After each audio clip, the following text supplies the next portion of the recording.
Dan beberapa kali upaya juga terjadi diungsikan karena rumah kami itu diserang dengan batu, bambu runcing, bom molotov. Ya memang beliau seperti itu. Dan saya pun sering dialog dengan beliau gitu ya, seperti apa yang beliau angkat di podcast ini. Bukan cuma saya, adik-adik saya juga, kami dialog gitu ya. Sampai akhirnya kami juga memahami bahwa yang papa saya lakukan ini untuk apa gitu ya. Bukan untuk kepentingan pribadi atau kepentingan sebuah golongan gitu, tidak. Kalau mengikuti podcast Bisikan Roma benar-benar dengan seksama dan objektif gitu ya, pasti paham lah maksud papa saya itu. Pihak-pihak juga yang ya seperti muhibin itu gitu ya, yang tidak bisa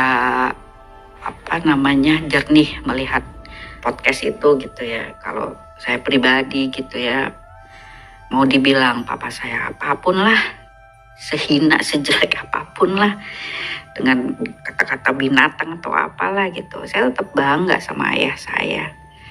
Ayah saya tuh orang yang nggak pakai tedeng aling-aling ya, sudah berjuang untuk Islam, untuk negara, melawan rezim sendirian gitu ya. Namanya rezim kan, kekuatan bersenjatanya ya memang satu negara gitu kan. Tapi ya alhamdulillah sampai hari ini beliau sehat walafiat gitu. Dan beberapa kali upaya juga terjadi gitu ya.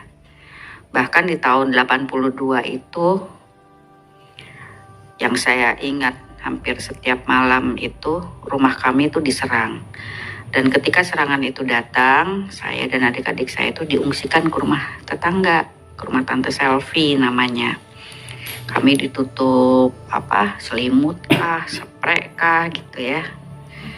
Terus diungsikan karena rumah kami itu diserang dengan batu, bambu runcing, bom molotov gitu. Bahkan Soneta Group formasi pertama ya pada saat itu ngalamin itu yang namanya ditodong-todong senjata oleh sekelompok orang gitu yang nyatronin rumah saya gitu.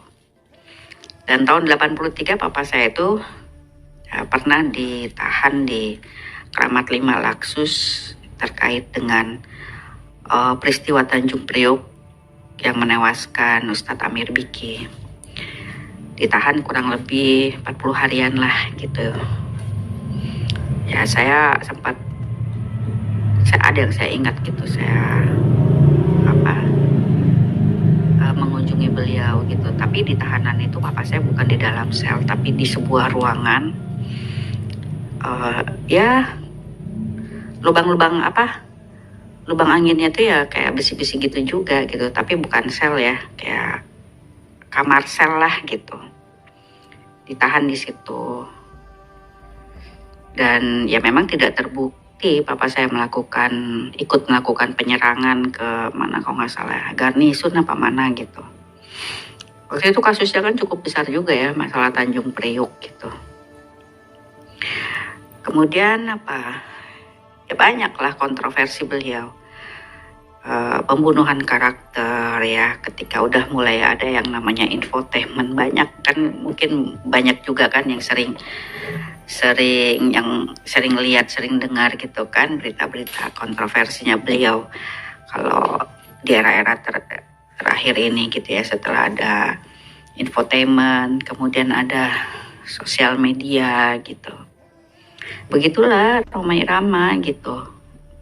Beliau itu istiqomah untuk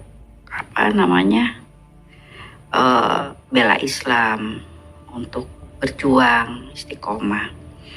Yang beliau anggap harus diluruskan ya beliau lakukan gitu loh, dengan cara yang beliau bisa. Memang beliau itu darahnya pejuang. Jadi almarhumah mama saya tuh bilang, saya kan sempat kayak curhat ya sama almarhumah mama dulu. Kenapa sih papa ya ikut-ikut politik kayak gitulah gitu. Almarhumah mama saya bilang, papa kamu tuh pejuang, mau dihalangin kayak apa, nggak akan bisa kalau udah hatinya terpanggil untuk bela negara, bela Islam. Nggak ada yang bisa mencegah gitu.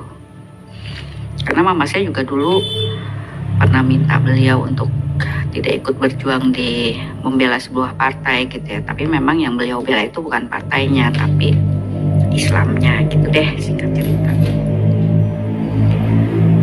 Jadi saya sendiri menerima atau mendengar, melihat papa saya dicaci, dimaki, dihujat itu ya udah dari saya kecil gitu ya.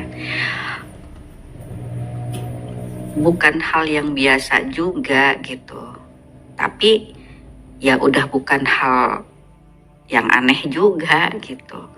Tetap aja yang namanya seorang anak itu mendengar bapaknya dihina, dicaci, dimaki itu ya adalah rasa luka, ada rasa sedih gitu. Tapi balik lagi, saya gak kecil hati dengan semua hinaan dan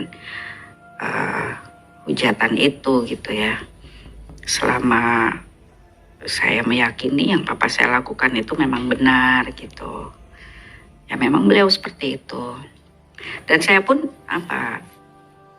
sering dialog dengan beliau gitu ya. Seperti apa yang beliau angkat di podcast ini. Bukan cuma saya, adik-adik saya juga. Kami dialog gitu ya. Sampai akhirnya kami juga memahami bahwa yang papa saya lakukan ini untuk apa gitu ya. Bukan untuk kepentingan pribadi atau kepentingan sebuah golongan gitu. Tidak. Kalau mengikuti podcast Bisikan Roma benar-benar dengan seksama dan objektif gitu ya, pasti paham lah maksud papa saya itu. Cuma ya memang kan yang namanya pro kontra, karena ada pihak-pihak juga yang ya seperti Muhyiddin itu gitu ya, yang tidak bisa jernih melihat podcast itu gitu ya. Ya itu hal wajar lah gitu. Nanti juga hal-hal kayak gini kan akan berlalu gitu. Jadi kalau saya pribadi gitu ya, mau dibilang papa saya apapun lah, sehina sejelek apapun lah, dengan kata-kata binatang atau apalah gitu, saya tetap bangga sama ayah saya. Ayah saya tuh orang yang gak pakai tedeng aling-aling gitu loh. Selama menurut beliau yang beliau lakukan ini adalah untuk membela Rasulullah gitu, ya pasti ada risikonya lah. Gak ada yang namanya istilahnya tuh karpet merah dalam perjuangan tuh gak ada. Rasulullah juga dulu kan memperjuangkan Islam itu bukan duduk manis, nyaman, ongkang-ongkang kaki, kipas-kipas, kan enggak. Ya dihina juga, dihujat juga, dicaci juga, bahkan dilemparin kotoran binatang, kotoran manusia gitu. Tapi Rasulullah itu kan ya tetap dengan akhlak yang mulianya, tidak pernah membalas, tidak pernah merespon dengan kasar, apalagi arogan gitu ya.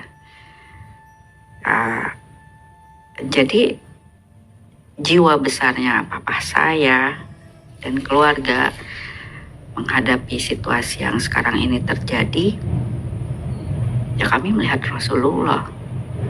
Mungkin papa saya ini nggak ada papanya gitu loh dibanding perjuangan Rasulullah.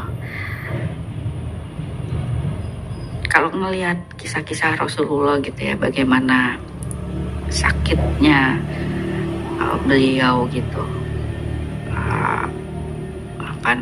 dihina, dihujat, dicaci, dimaki, macam-macamin lah gitu ya, sampai beliau bilang itu membela Islam seperti memegang bara di tangan gitu kan istilahnya gitu ya. Ya nggak ada apa-apanya lah yang terjadi dengan papa saya sekarang ini dibanding sama Rasulullah. Jadi mungkin itu yang membesarkan hati kami, keluarga Roma Irama. Dan ya insya Allah cepat atau lambat masalah ini pasti akan berlalu. Dan ya kembali ke hati nurani masing-masing aja. Kalaupun memang menganggap orang tua saya tuh salah dalam tutur kata atau penyampaiannya gitu ya, saya rasa juga nggak pantas juga gitu ya dihina sampai ngeluarin kata-kata binatang gitu. Nggak adalah, beliau insya Allah hati beliau itu jernih gitu ya, tulus gitu. Ya kalau dibilang namanya juga anaknya pasti bela bapaknya loh, iyalah pasti saya bela. Di tubuh saya ini mengalir darah beliau, masa nggak dibela. Apalagi saya tahu papa saya itu nawaitunya baik gitu.